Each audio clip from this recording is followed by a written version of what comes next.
We keep finding ourselves in the same place. 6 Supreme Court justices this week told ICE and Border Patrol that they can go ahead and profile people.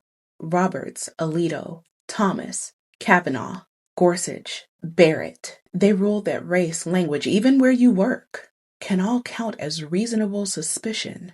And if you think that only means Latinos, you haven't been paying attention. So the case was Vasquez-Perdomo versus Nome.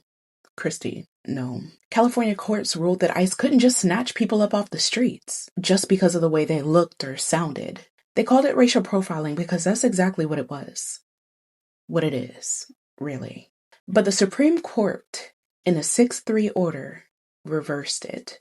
They didn't say race alone is enough, but they opened the door wide by letting ICE use race, language, or workplace patterns as justification. And let's be real, that greenlights profiling. Sotomayor, Kagan, and Jackson, they dissented. Sotomayor warned that this risks making Latinos second-class citizens. And she's right.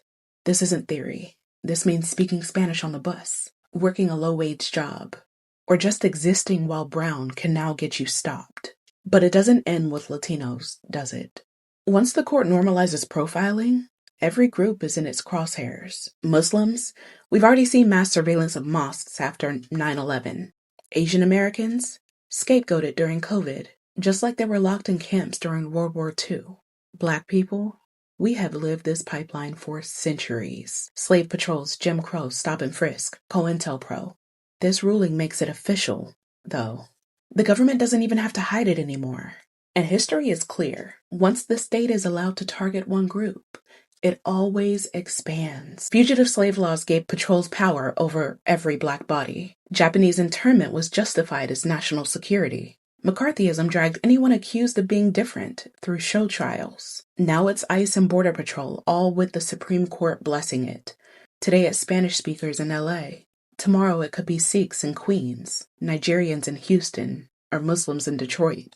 The precedent is the point. So don't get comfortable thinking that this is someone else's problem. Roberts, Alito, Thomas, Kavanaugh, Gorsuch, Barrett just wrote a permission slip for racial profiling. And once the state learns that it can seize power through fear, it doesn't stop with one community. This ruling isn't about immigration. It's about control. And history tells us, once they test it on the vulnerable, the rest of us are next.